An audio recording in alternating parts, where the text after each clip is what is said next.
میزان اندیشه، تحلیل و بررسی موضوعهای روز از دیدگاه کارشناسان ساحه. میزان اندیشه، برنامه تحلیلی در رادیوی فرهنگ با زیورشاهی اکتمشاه.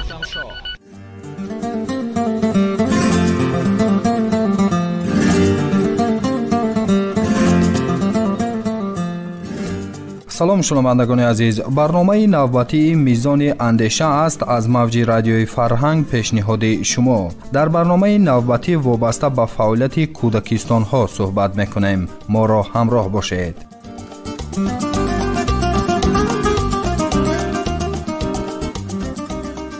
واقعاً تحلیل ها اثبات نمودند که فعالیت نمودن کودکستان ها در هر یک شهر و نواحی بر رشد و ذهنی کودکان و نوجوانان مساعدت می نماید. باعث تذکر است که شروع از سالهای اول استقلالیت دولتی حکومت جمهوری تاجیکستان و به واسطه پرزیدنت جمهوری تاجیکستان پیشوای ملت محترم امامعلی رحمان ساحه معارف کشور را در مد نظر خویش قرار دادند. محض همین غمخوری ها است که پیوسته به تحصیلات تا مکتبی دقت همه جانبه داده می شود و همه ساله باغچه های بچگانه در محله های اهالی نشین بنیاد می گردند. ولی با وجود این هم نارساگی در این سمت به نظر می رسد. دلیل این گفته در آن است که طبق امور به دست آمده 75% کودکان سنی تا مکتبی به باغچه های بچگانه فرا گرفتن نشدند. مورد به ذکر است که در این سمت اساسگزار صلح و وحدت ملی پیشوای ملت پرزیدنت جمهوری تاجیکستان محترم امامعلی رحمان پیوسته در سخنرانی هایشان تاکید میکنند و محض در عرفه روز دانش ضمن صحبت با کارمندان ساحه معارف کشور تذکر نمودند که باید تمام کودکان با باغچه های بچگانه فرا گرفته شوند. در همه شهر و نواحی مملکت باغچه های بچگانه فعالیت کنند. شنوندگان عزیز، وابسته به این موضوع ما با استودیوی مرکزی رادیوی فرهنگ معاون سردار ریاست تحصیلات تا مکتبی وزارت معارف و علم جمهوری تاجیکستان قطب‌الدین محیدین زاده را دعوت نمودیم. قبلا شما را خوش آمدید میگویم. تشکر. میخواستم در مورد توجه حکومت کشورمان وابسته به تحصیلات تا مکتبی سخن میگفتید. واقعا شما درست قید کردید که تحصیلات تا مکتبی یکی از دوره‌های مهم است که کودک را تشکل می‌دهد. یعنی شخصیت کودک محض در این دوره تشکل می‌یابد و همچنین جهت رشد ذهنیت کودک، همچنین در تربیت جسمانی سالمی معنوی کودک نقش مسئول تا مکتبی زیاد است. از این جهت است که آن زیر توجه بی‌واسطه پیشوای معظم ملت پرزیدنت جمهوری تاجیکستان قرار دارد و جناب عالی بارها در هر یک واخوری که با نمایندگان قسمتی اجتماعی داره میکنن، خصوصا در واخوری با اهل زیا و واخوری ها هنگام افتتاح مؤسسات تعلیمی یا در روز دانش حتما به این موضوع دخالت میکنند. بنابراین جناب عالی گفتند که باید امروز اصلاحات را در ساحه تحصیلات تا مکتبی توسعه بخشیم و شما درست قید کردید که در روز واخوری در سخنرانی خود در روز دانش و در صلح جناب عالی تاکید کردند که امروز وقتی آن رسیده است که کودکان حتما از زینه تعلیم و تربیت تا مکتبی برخوردار باشند، زیرا همه ما و شما خوب میدونیم که کودک تعلیم و تربیت تا مکتبی گرفته از کودکی در خانه تربیت گرفته بالکل فرق دارد و در از خودنمایی برنامه‌های تعلیمی در مؤسسات تحصیلات عمومی نیز کودکی در تعلیم و تربیت تا مکتبی گرفته برتری دارد. بنابراین وزارت معارف و علم جمهوری تاجیکستان چون مقام وکالتدار ساحه جهتی در عمل تطبیق کردن دستور سپارش‌های پیشوای معظم ملت در سمت تحصیلات تا مکتبی یک زمره تدبیرها را اندیشید. از جمله با نظر داشت مهمیت مسئله در وزارت ساختار وزارت تجدید گردد ریاست تحصیلات تا مکتبی تشکیل کرده شد. این بار اول است. همچنین طبق دستور جناب عالی در روز دانش وزارت معارف و علم جمهوری تاجیکستان و قانون جمهوری تاجیکستان درباره معارف تغییرات وارد نموده مقام مرکزهای انکشاف کودک را تا امروز معین نبود و قانون تغییر وارد کرده مرکزهای انکشاف کودک را همچون شخصی حقوقی و غیر حقوقی فعالیتش را طبق قانونگذاری معین نمود و به این مانند چند تدبیرهای دیگر عملی شد که به فراگیری بیشتری کودکان با تعلیم و تربیت تا مکتبی مساعدت می‌نماید. حکومت جمهوری تاجیکستان با مقصد رشد بی‌میلان ساحه تا مکتبی یک زمره سندهای معیاری حقوقی را تهیه نمود که برنامه دولتی رشد تحصیلات تا مکتبی در جمهوری تاجیکستان برای سالهای 2020-2025 برنامه رشد تحصیلات تا مکتبی و میانه عمومی خصوصی در جمهوری تاجیکستان برای سالهای 2022-2027 از جمله این سندهای می باشد که برای رشد تحصیلات تا مکتبی مساعدت می‌نماید. تشکر. امروز در حدود جمهوری تاجیکستان چقدر کودکستان‌ها فعالیت می‌کنند و در کدام منطقه‌ها هستند؟ تشکر. امروز در جمهوری 744 مؤسسه تا مکتبی فعالیت می‌کند که نسبت سال گذشته 37 عدد زیاد میباشد. در این مؤسسه تا مکتبی 113970 کودک به تعلیم و تربیت فرا گرفته شده است که نسبت به سال گذشته قریب 10,000 کودک زیاد میباشد.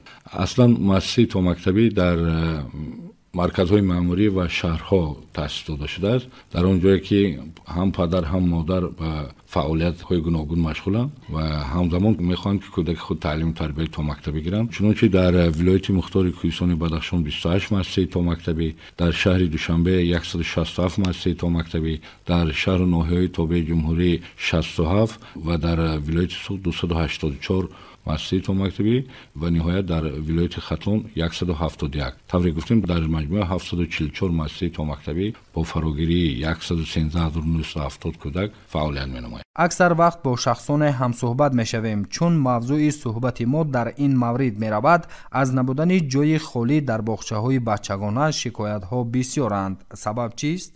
خصوصا در مرکزهای معموری جمهوری یعنی مرکز ولایت‌ها و خصوصا در پایتخت مسئله فراگیری به کودکان در تعلیم و تربیت تا مکتبی زیر نظارت جدی مقامات اجرایی حاکمیت دولتی قرار دارد. اگر شنونده عزیز ما از خبرها در سمت ساحه معارف آگاه باشند، تنها سال گذشته در شهر دوشنبه با تشبث و کش‌های بی‌واسطه رئیس شهر دوشنبه محترم رستم امامی 7 مؤسسه تا مکتبی نو شده به استفاده داده شد. یک چیز را باید گویم که طبق نظامنامه واقعا 30 نفر کودک در یک گروه باید باشد، اما از اون که در یک کودکستان نسبت به آموزش این یا آن مشغولیت از جمله آموزش‌های فن‌های روسی و انگلیسی یا که محفل‌های گوناگون از قبیل خریگرافیا، شاهمو، تکواندو یا چیزی دیگر هست، پدر و مادر کوشش میکنن میخوان که همه به همون مؤسسه به همون گروه کودک خود را گذارن، وگرنه مؤسسه تا مکتبی نیز هستند که از معیار کم است کودک. این خیلی مؤسسات در شهر دوشنبه زیاد است، اما همه میخوان که در همون جای کنند. اصلا در فرا گرفتن کودک در منزل زیست واقعا این منطقا درست است که پدر و مادر باید در منزل زیست خود نزدیک مؤسسه تا مکتبی گذاشته از پی کار و فعالیت خود شود. لیکن مؤسسه تا مکتبی طوری که گفتیم هست مؤسسه تا مکتبی که از معیار زیاد کودک دارند. و شنونده عزیز چی مصلحت میدیم؟ طبق طلبات قبول به مؤسسه تا مکتبی کودک طوری که شما در اولی صحبت گفتید کودکان زیاد فرا گرفته نشدند. نوبت تشکیل کرده شده است. دفتر قید دفتر نوبت هست، با اونجا مراجعت میکنن. در صورت خالی شدن همون مؤسسه یعنی جای خالی پیدا شدن در مؤسسه کودک اون کس فرا گرفته میشه.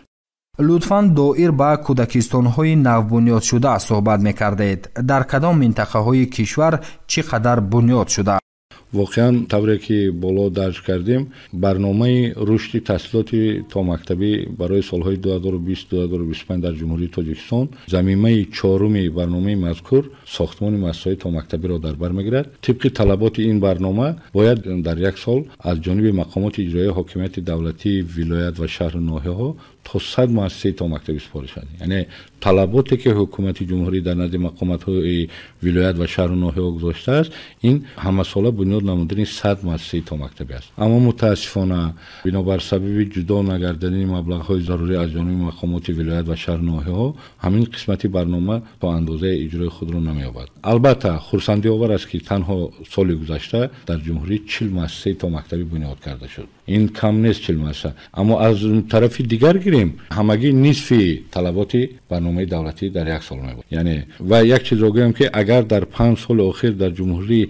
110 مؤسسه تا مکتبی ساخته شده همین 40 تاش در سال گذشته است. این معنی آن دارد که امروز توجه حکومت جمهوری تاجیکستان توجه مقامات اجرایی حاکمیت دولتی برای بنیاد بناهای مؤسسه تا مکتبی زیاد شده است. سال گذشته در ناحیه عینی، در ناحیه همدانی، بالجوان، سپیتامین، شهرستان سال روان در نظر دارم باختر، روشن، شغنان، رودکی، ترسونزاده، کنی بادام، در شهر دوشنبه طوری گفتم 7 مؤسسه، در ناحیه رشت، در ناحیه ونج مؤسسه‌های تا مکتبی افتتاح گردید که چندی آن با اشتراک بی‌واسطه پیشوای معظم ملت و استفاده داده شد. اگر شما در خاطر داشته باشید همین در نیمه دوم ماه گذشته در ناحیه کوشانان یک مؤسسه تا مکتبی به استفاده داده شد که در همراهی با شریکان رشد بنیاد گردیده. نمونه عالی مؤسسه تا مکتبی نه تنها در مقیاس کشور بلکه در کشورهای همسایه به شمار می رود. آن با تمام طلبات ضروری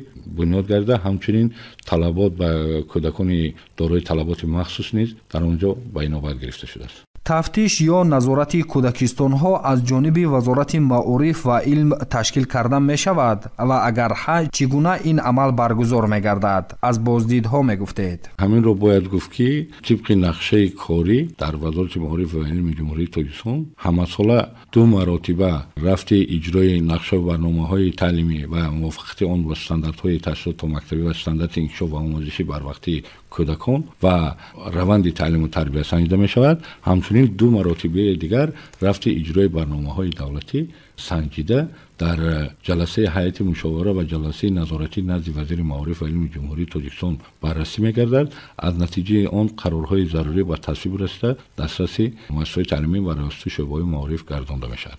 зимни ин санҷишҳо тавре гуфтем шурӯъ аз ҳолати физикӣ ва ҳолати санитарӣ бино, таъминоти ғизо, ҳамчунин омодагии мураббиён ба машғулиятҳо, мавҷуд будани шароит барои рушди ҷисмонии кӯдак ва раванди таълиму тарбия мавриди санҷиш қарор дода мешавад. шахсан агар яке ягон намояндаи муассисаҳои томактабӣ моро мешунавад, инро метавонад тасдиқ кунад ки мо ҳангоми санҷиш ҳатман 2 ҳолате ки бениҳоят зарур аст, яъне ҳолати санитарӣ, ҳолати физикию санитарии бино ва таъминот ба ғизоро ҳатман аз назар мегзаронем, зеро ин 2 чиз аст ки ба инкишофи кӯдак таъсири бевосита мерасонад. ташаккур. шунавандагони азиз, барномаи мизони андеша аз мавҷи радиои Фарҳанг идома дорад ва ҳамсӯҳбати мо ҳастанд муовини сардори раёсати таҳсилоти томактабии вазорати маъриф ва илми ҷумҳурии тоҷикистон Қутбиддин Муҳиддинзода. саволи навбатии мо чунин аст. мегуфтед ки ҳоло тибқи нақша сохтмону бунёди чӣ қадар кӯдакистонҳо дар саросари ҷумҳурӣ ҷараён дорад? ташаккур. мо инҷо дар ибтидои суҳбат дарҷ кардем ки тибқи қарорҳои ҳукумати ҷумҳурии тоҷикистон дар бораи барномаи давлатии рушди таҳсилот томактабӣ дар ҷумҳурии тоҷикистон барои солҳои 2020-25 ва барномаи рушди муассисаҳои таҳсилот томактабӣ ва миёнаи умумии хусусӣ нақшаи татбиқшавии ин барномаҳо мавҷуд аст ки яке аз заминаҳои асосии он ин сохтмони биноҳои муассисаҳои томактабӣ аст. яъне агар имрӯз 40 муассиса дар давоми сол сохта шуда бошад, ҳоло яъне 160 муассисаи дигар дар давоми 2 сол бояд аз ҷониби мақомоти иҷроии маҳаллии ҳокимияти давлатии вилоят ва шаҳру ноҳияҳои ҷумҳурӣ сохта шавад. ҳамчунин яке аз роҳҳои дигари беҳтар намудани дастрасӣ ба таҳсилоти томактабӣ ин шарикии давлат ва бахши хусусӣ меравад. ва шумо худ шоҳид ҳастед ки пайваста дар тариқи васоити ахбори оммаи кишвар нишон дода мешавад ва дар шабакаҳои иҷтимоӣ имрӯз паҳн гаштааст ки аз ҷониби соҳибкорон, шахсони сарватманду саховатпеша имрӯз муассисаи томактабии зиёде сохта шудааст. ин маънои онро дорад ки имрӯз мардум рӯ ба риф хусусан ба таҳсилоти томактабӣ оварданд, зеро маҳз таҳсилоти томактабӣ дар ташаккули шахсияти кӯдак нақши муҳим дорад. мо боварӣ дорем ки биноҳои ба нақша гирифта шуда дар муҳлати муқаррарӣ сохта дода шуда ба фарогирии бештари кӯдакон ба таълиму тарбияи томактабӣ мусоидат хоҳанд намуд. вазорати маъриф ва илми ҷумҳурии тоҷикистон барои таҳсил, бозомӯзӣ ва такмили ихтисоси омӯзгорону мураббияҳои кӯдакистонҳо чӣ гуна шароитҳоро фароҳам овардааст? дуруст, саволи ба маврид аст. имрӯз яке аз масъалаҳои асосие ки дар соҳаи маъриф ҷой дорад ва вазорати маъриф ҳамчун мақоми ваколатдор ҷиҳати ҳаллу фасли саривақтии он тадбирандешӣ мекунад, ин такмили маҳорати касбии кормандони соҳаи маъриф аз ҷумла дар ҳолати дар масъалаи мураббияҳо ба шумор меравад. мураббиҳо ва дар марказҳои гурӯҳи инкишоф барвақтии кӯдак омӯзгорон. имрӯз дар ҷумҳурӣ 15287 нафар کارمند پداگوژی در مؤسسه‌های تا مکتبی و مرکز گروه‌های انکشاف بر وقتی کودک فعالیت می‌کنند. سال گذشته به حالت تا ماه اکتبر 11604 نفر از کورس‌های تکمیل اختصاص گذشتند. این هم در زمینه برنامه رشد تحصیلات تا مکتبی در جمهوری تاجیکستان که و هم از جانب نقشه گذراندن کورس‌ها و سمینار و آموزش‌های دانشکده جمهوری تکمیل اختصاص و بازآموزی کارمندان ساحه معارف و فیلال‌های آن در مرکز ولایت و شهر و ناحیه‌ها. همچنین در همکاری با لایحه انکشاف بروقتی کودک جهت رشد سرمایه انسانی که در نزد وزارت مالیه فعالیت می‌نماید، در 14 ناحیه آزمایشی حدود 800 نفر مربیان و مشاوران رئاست شعبه‌های معارف از آموزش گذرانده شدند. همچنین در دانشکده جمهوری تکمیل اختصاص و بازآموزی کارمندان ساحه معارف برنامه آلترناتیوی کورس‌های تکمیل اختصاص تحصیلات تا مکتبی معاصر چیست تهیه گردیده، طبق آن آموزش‌ها براه مانده شدند. از جانب وزارت معارف و علم جمهوری تاجیکستان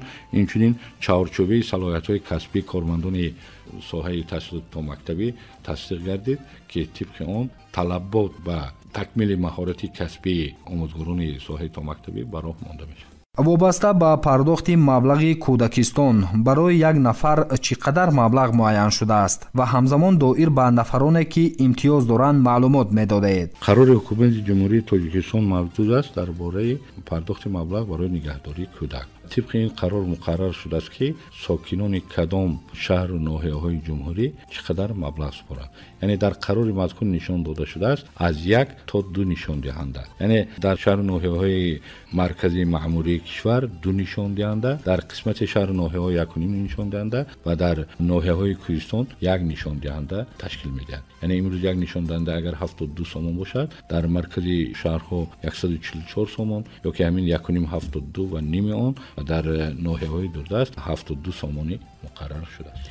از جانب حکومت جمهوری تاجیکستان گفتیم برای یک کودک 3 سامانی پرداخت می‌گردد. در برابر این پدر و مادر باید برای نگهداری کودک مبلغ سپارد. اینجا فقط کودکان یتیم و یا کودکانی که از یکی از پدر و مادران محروم هستند یا پدر و مادرشان در بس قرار دارند دارای چنین امتیاز میباشند. در اساس قرار حکومت معیوبان نیز از پرداخت مبلغ آزاد هستند. شاید بودن یگان سوالی که ما به شما پیشنهاد نکردیم یا هستند معلوماتی که لازم میدونید به شنوندگان رسانید. اینجا فقط نکته رو باید درج نمود که از بس که تحصیلات تا مکتبی برای رشد من بعده کودک تشکل شخصیتی و آماده نمودن او به مؤسسه تحصیلات عمومی روانه گرده است، باید همه دست جمعانه جهت تربیت کودک و تشکل شخصیت او سهم گذاری نماییم. از فرصت مناسب استفاده به رهبریت عالی کشور برای توجه و دستگیری سمت تعلیم و تربیت تا مکتبی اظهار سپاس می‌نمایم. ما امروز در صحبت قید نمودیم که 102 مؤسسه نوی زمانوی یعنی کودکستان ها تأسیس داده شد. همچنین با نظر داشت مهمیت مسئله نظامنامه مرکز انکشاف کودک از جانب حکومت جمهوری تاجیکستان تصدیق گردید و 2 برنامه از جانب حکومت جمهوری تاجیکستان تهیه و تصدیق شد که برای رشد من بعده این سمت معارف مساعدت می‌نماید.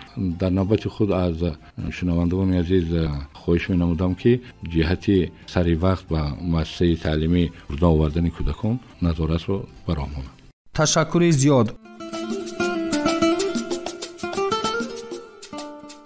شنوندگان عزیز، چون امروزها کشوری عزیز ما در حال رشد قرار دارد، البته باوری کامل داریم که در سالهای نزدیک خصوصا با رسیدن به 35 سالگی استقلالیت دولتی که در سراسر کشورمان بنیاد مؤسسه های تعلیمی و ورزشی و امثال اینها ساخته می شوند، مشکلات سمت ساحه معارف خصوصا کودکستان ها برطرف می گردند. یادآور می شویم که حالا شما صحبت ما را وابسته به فعالیت کودکستان ها شنیدید. هم صحبت ما بودند معاون سردار ریاست تحصیلات تا مکتبی وزارت معارف و علم جمهوری تاجیکستان قطب‌الدین محیدین زاده. تشکر زیاد میگویم به شما و اظهار منتداری بیان مینماییم برای دعوت ما را پذیرفتنتان. تشکر. شنوندگان گرامی، اینجا برنامه میزان اندیشه از رادیوی فرهنگ به انجام میرسد. مؤلف و راوی برنامه با شما بودم من زیورشاهی اکتمشاه. شما میتوانید برنامه ما را